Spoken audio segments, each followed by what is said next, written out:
First contact's price. The stellar observatory at Mauna Kea wasn't supposed to detect the quantum ripple that changed humanity's destiny. Dr. Sarah Chen was reviewing routine data when her quantum detection array, an experimental system most of her colleagues had dismissed as a waste of resources, registered something impossible. "Director Morris," she called, her voice steady despite her racing heart. "You need to see this." The quantum distortion was unlike anything humanity had ever recorded, a tear in space-time that shouldn't exist according to current physics models. But as they watched, a massive object emerged from the anomaly, its surface absorbing rather than reflecting light. Within 24 hours, every major space agency and military command center on Earth was tracking the object. It was decelerating, its trajectory suggesting a controlled approach rather than a random cosmic event. Humanity's first contact was approaching, and it wasn't announcing itself. Colonel Maya Rodriguez, commander of the newly formed Extraterrestrial Defense Initiative, EDI, stood in the Pentagon's underground command center, studying the holographic projection of the object. "What are our options if this goes sideways?" "Our most advanced weapons might as well be slingshots," General Hammond replied, his weathered face grim. "Whatever that thing is, it's using technology centuries beyond ours." The object settled into orbit around Jupiter, remaining silent despite all attempts at communication. For 3 days, humanity held its breath. Then, without warning, it launched 5 smaller vessels toward Earth. Dr. Chen's quantum array detected their approach before any conventional system. "They're using some form of gravity manipulation," she reported. "The space around their ships is folding." The vessels entered Earth's atmosphere simultaneously, targeting major cities: New York, Beijing, Moscow, London, and Delhi. But instead of the expected attack, they simply hovered, broadcasting a message in every known human language. "Sentient species of Sol 3, your world has been marked for integration into the Galactic Empire. Resistance is futile. Submission is survival." What happened next would later be called humanity's finest hour. Instead of panic or immediate surrender, Earth's nations did something unprecedented. They united. In secret bunkers and hidden facilities, leaders made decisions that would echo through history. "We don't have their technology," Colonel Rodriguez addressed the emergency United Nations session. "But we have something they don't expect: time to prepare. They think we'll either submit or fight immediately. We'll do neither." The plan was audacious. Earth would appear to begin submission negotiations while secretly preparing for war. The Galactic Empire's arrogance would be their weakness. They clearly expected no meaningful resistance from a primitive species.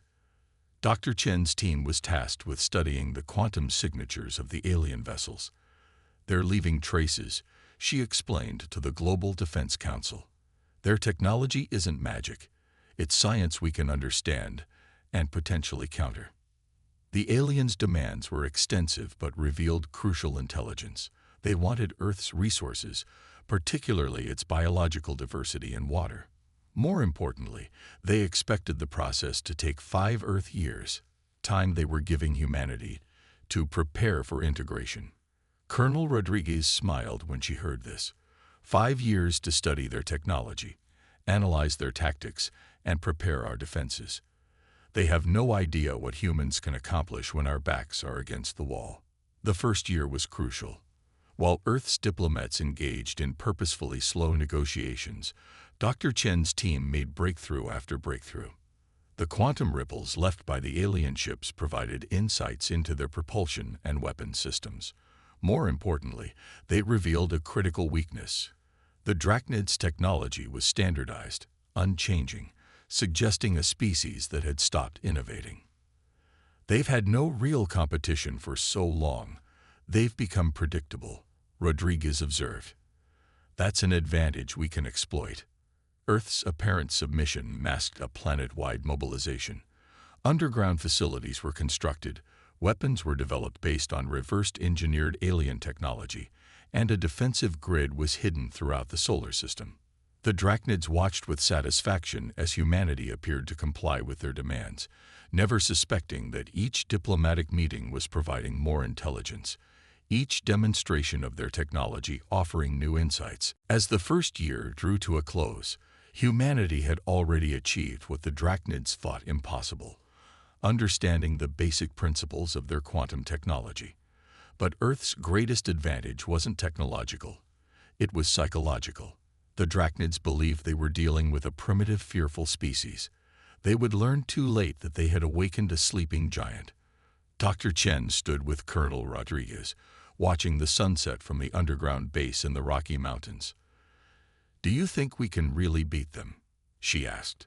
Rodriguez's response would later be carved into monuments. "They expect us to behave like every other species they've conquered, to follow their rules of warfare. But humanity's greatest strength has always been our ability to change the rules. They think they're dealing with sheep. They're about to discover they've stumbled into a wolf pack." The first phase of Earth's greatest deception was complete. The real war hadn't even begun. Silent guardians. In the depths of the Atacama Desert, beneath kilometers of rock and sand, humanity's greatest engineering project was taking shape. Project Aegis, they called it, a shield for a planet that was preparing for the fight of its existence. Dr. Sarah Chen stood before a wall of quantum displays, each showing different aspects of their defensive network. "The Drachnid's technology has a fatal flaw," she explained to the assembled military leaders. "They rely too heavily on quantum standardization. Every ship, every weapon uses identical quantum frequencies." Colonel Rodriguez, now General Rodriguez, nodded. "Like using the same encryption key for everything. Once you crack it all," Chen finished. "But more importantly, we've figured out how to disrupt those frequencies." The demonstration that followed left hardened military officials speechless. A small device, no larger than a coffee maker, completely disabled a captured Drachnid probe. The alien technology, seemingly invincible just 2 years ago, went dark with a simple pulse. But humanity's preparations went far beyond simple countermeasures. The apparent compliance with Drachnid demands masked a transformation unprecedented in human history. Every major city on Earth now had a shadow twin, buried deep underground or hidden in mountain ranges. When the time came, entire populations could vanish, leaving the Drachnids to bomb empty husks. In orbit, disguised as communication satellites and space debris, a network of quantum disruptors waited silently.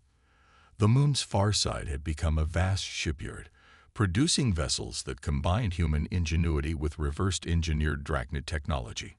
Mars hosted automated factories, hidden beneath the red dust, manufacturing weapons that would give humanity a fighting chance.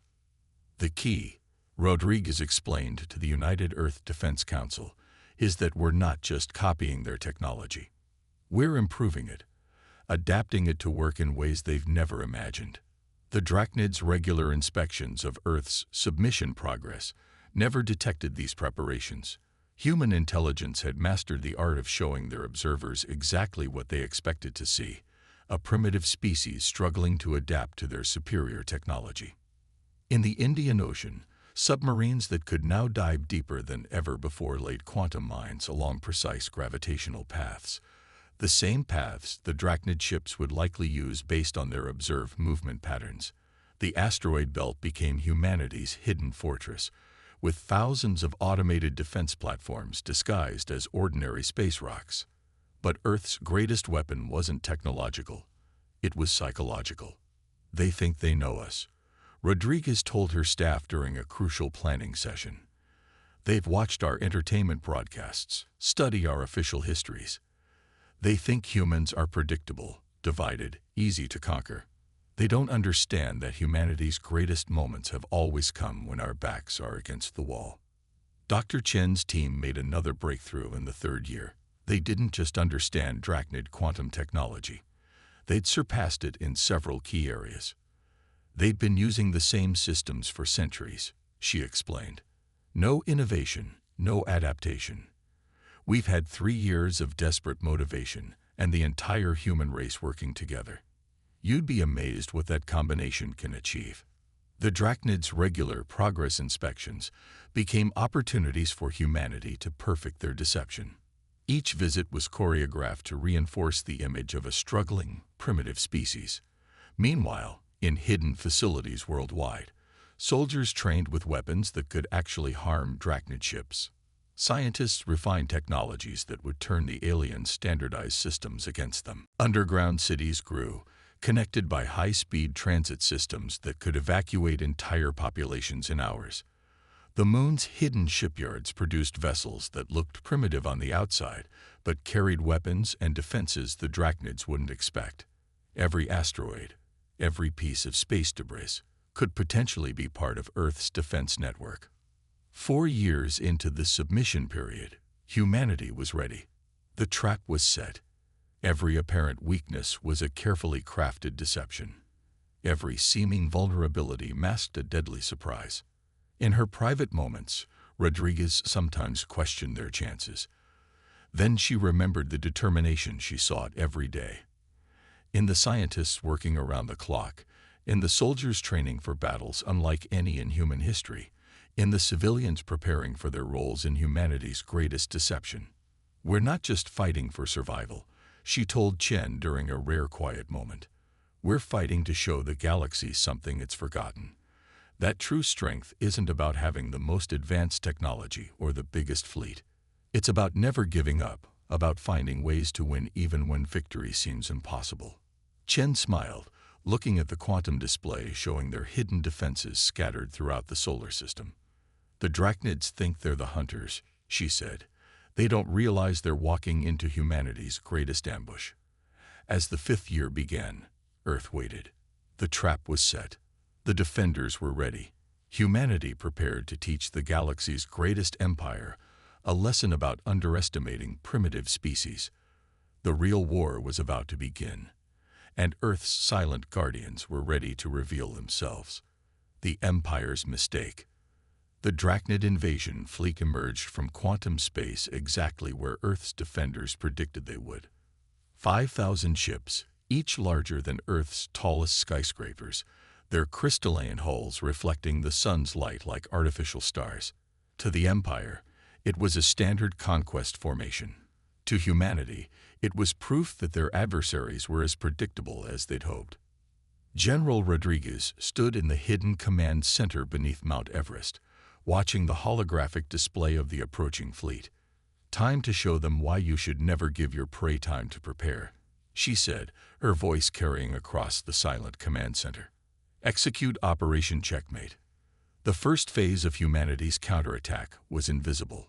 Quantum disruption fields, hidden in what the Drachnids thought was space debris, activated simultaneously. Across the invasion fleet, standardized systems began experiencing subtle malfunctions. Nothing obvious enough to raise immediate alarm, just enough to create doubt, confusion, and delay. High Admiral Kextan of the Drachnid fleet felt the first tremor of uncertainty as his ship's quantum matrices showed unexplained fluctuations. Impossible, he muttered, his crystalline appendages clicking in agitation. These primitives couldn't possibly. His thoughts were interrupted by a cascade of reports. Ships throughout the fleet were experiencing targeting system errors. Communication showed mysterious delays. The perfectly choreographed invasion plan was developing microscopic cracks. Dr. Chen monitored the effects from her quantum control center. The disruption field is working better than simulations predicted, she reported. Their standardized systems are actually amplifying the effect. Each ship is reinforcing the disruption in others. The Drachnid fleet pressed forward, their arrogance preventing them from recognizing the danger. They launched their first wave of automated conquest probes, standard procedure for initiating planetary submission. That's when humanity revealed their first major surprise. The seemingly primitive satellites in Earth's orbit transformed. Quantum-enhanced weapons, reverse-engineered and improved from Drachnid technology, activated. The probes, expected to easily overwhelm Earth's defenses, instead encountered weapons specifically designed to exploit their weaknesses. Impossible. High Admiral Kextan raged as the probe fleet was systematically destroyed. These humans couldn't have developed such weapons. They were barely achieving spaceflight 5 years ago. Rodriguez's voice, transmitted on frequencies the Drachnids thought secure, answered him. You made 3 crucial mistakes, Admiral. First, you gave us time. Second, you showed us your technology. Third, and most importantly, you believed your own propaganda about human capabilities. The Drachnid response was predictable, exactly as humanity had planned. The fleet launched their secondary wave, capital ships moving to predetermined positions for planetary bombardment. They never noticed that the asteroid belt they'd dismissed as a navigational annoyance was moving subtly, microscopically, herding them into position. They're in the kill box, Chen announced. Quantum mine grid is charged and ready. Rodriguez nodded. Show them why humanity survived every extinction event Earth threw at us. The asteroid belt came alive. Thousands of quantum mines, their signatures masked until now, activated simultaneously. The standardized shields of the Drachnid fleet, all operating on the same frequencies, proved to be their greatest weakness.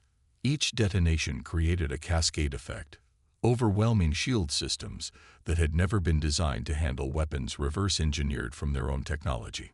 Kex-10 watched in horror as his perfect formation began to shatter. Impossible, impossible, he repeated, his crystalline form vibrating with rage and fear. No primitive species could have developed these weapons. The human response came again on his secure channel. We're not primitive, Admiral. We're humanity. We don't follow your rules. We make our own. The Drachnid fleet attempted to regroup, to fall back on trained responses to battlefield chaos. But humanity had studied those responses for 5 years. Every contingency plan the Drachnids attempted led them deeper into carefully prepared traps. Ships trying to retreat found their quantum drives responding to phantom signals, their standardized systems turned against them by human-modified versions of their own technology. Those pressing the attack encountered weapons specifically designed to exploit the weaknesses in their supposedly impenetrable defenses.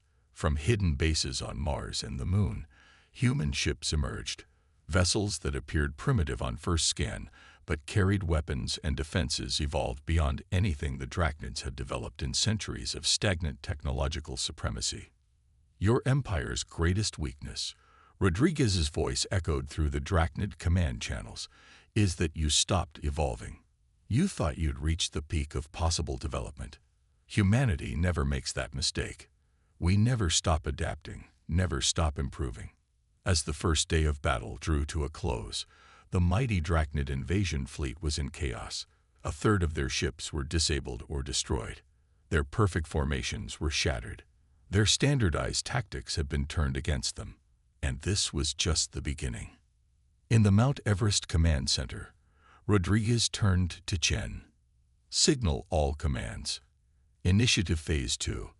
Let's show them what humanity can really do when we stop playing defense. The real battle for Earth was about to begin, and the Drachnid Empire was about to learn why giving humanity time to prepare had been the greatest mistake in their conquest history. Turning the tide. High Admiral Kex-10 watched his empire's greatest invasion fleet crumble before what should have been an inferior enemy. The humans weren't just fighting back. They were dictating the pace of battle, turning every Drachnid tactic into a trap. Launch the world breakers, he commanded, his crystalline form pulsing with desperate fury. The Empire's ultimate weapons, massive ships capable of cracking a planet's crust, emerged from quantum space. It was a weapon that had ended resistance on 15 different worlds. General Rodriguez smiled as her quantum sensors detected the new arrivals. Right on schedule, she said. Dr. Chen, show them our response to their planet killers. The world breakers moved into position, their massive quantum drives powering up for planetary devastation. That's when humanity revealed their masterstroke.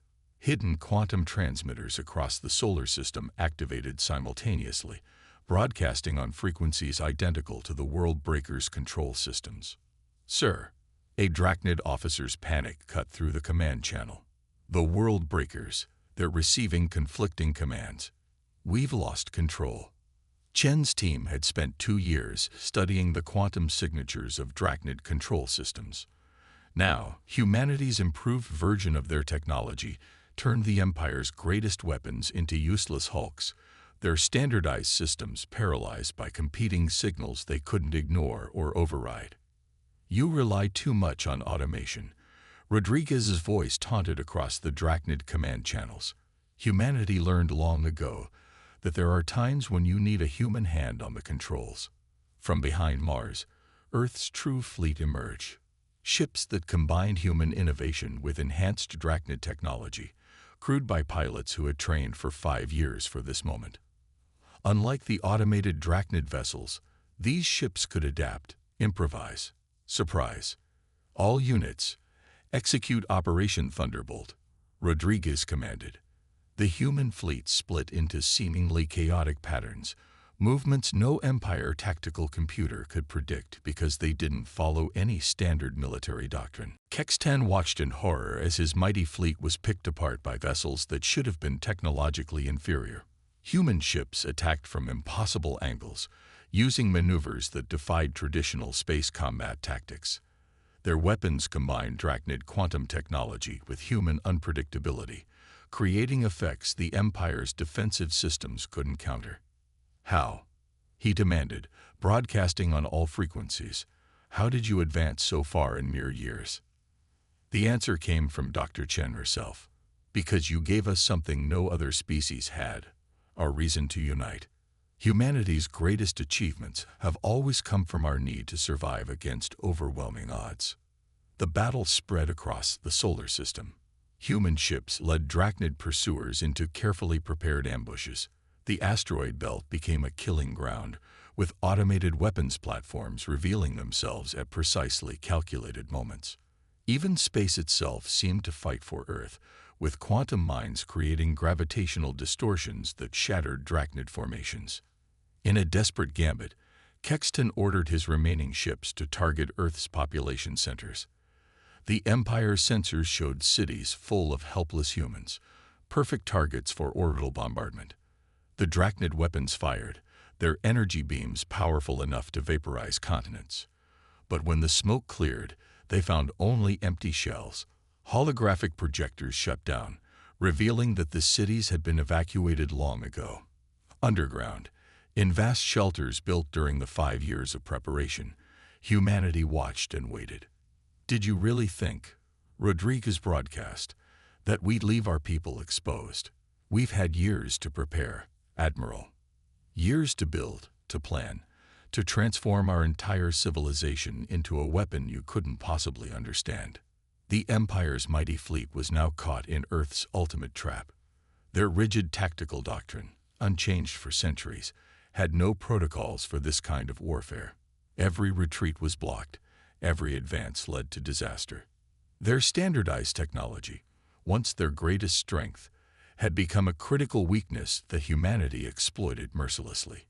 Chen's quantum disruption network expanded, creating zones where Drachnid ships couldn't trust their own sensors. Human vessels seemed to appear from nowhere, strike with devastating precision, and vanish before the automated targeting systems could respond. "You thought technology alone made you superior," Rodriguez's voice echoed through the dying fleet. "But humanity's greatest weapon has always been our minds, our ability to adapt, to improvise, to find ways to win even when victory seems impossible." As the battle entered its final phase, the remnants of the Drachnid fleet faced a terrible realization. They hadn't found a primitive species ready for conquest. They'd awakened something far more dangerous, a civilization that had taken their own technology and evolved it beyond their comprehension. In the Mount Everest Command Center, Rodriguez watched the enemy fleet's death throes with grim satisfaction. "Send the final message," she ordered. "Let's make sure the Empire understands exactly what happened here." The message was broadcast in perfect Drachnid language protocols. "Your invasion fleet is destroyed. Your world breakers are neutralized. But we're not finished. Humanity is coming for the Empire next. You gave us the tools, the motivation, and most importantly, the time. The galaxy is about to change. The battle for Earth was ending. The war for the galaxy was about to begin. Victory's echo. The Drachnid Empire's High Council gathered in their crystalline chamber on their homeworld, Axiom Prime, watching the impossible unfold through quantum feeds. The greatest invasion fleet in Imperial history hadn't just been defeated. It had been systematically dismantled by a species they'd dismissed as primitive. But worse was coming. Multiple quantum ruptures detected approaching Axiom Prime. A sensor operator announced, their crystalline form vibrating with fear. The humans. They followed our fleet's quantum wake. They're here. Earth's counter-invasion force emerged from quantum space, led by the newly commissioned ESS Defiance. General Rodriguez stood on its bridge, Dr. Chen at her side, watching the Drachnid homeworld grow larger on their display. Send the message, Rodriguez ordered. Let's see if they're ready to learn. The transmission reached every corner of the Drachnid Empire simultaneously, broadcast through their own communication networks. Networks humanity had learned to control during the Battle of Earth. To the Drachnid Empire, your invasion failed. Your fleet is destroyed. But this isn't just about victory or defeat. This is about evolution. For too long, your empire has stagnated, believing itself to be the peak of civilization. Today, that changes. The human fleet moved into position around Axiom Prime, their ships displaying technology that made the Drachnid Council's crystalline forms vibrate with disbelief. In just 5 years, humanity hadn't just matched their technology. They'd surpassed it. We don't want your empire, Rodriguez continued. We want something more important, change. Your civilization has forgotten how to evolve, how to innovate. You've conquered 15 species, but you've learned nothing from them. That ends today. Dr. Chen activated the quantum interface she'd developed, a system that could shut down every piece of Drachnid technology in the system with a single command. But instead of using it as a weapon, she used it to transmit data, scientific breakthroughs, technological innovations, new ways of thinking about quantum mechanics that the Empire had never considered. This is how humanity fights, the transmission continued. Not just with weapons, but with ideas. We're offering you a choice.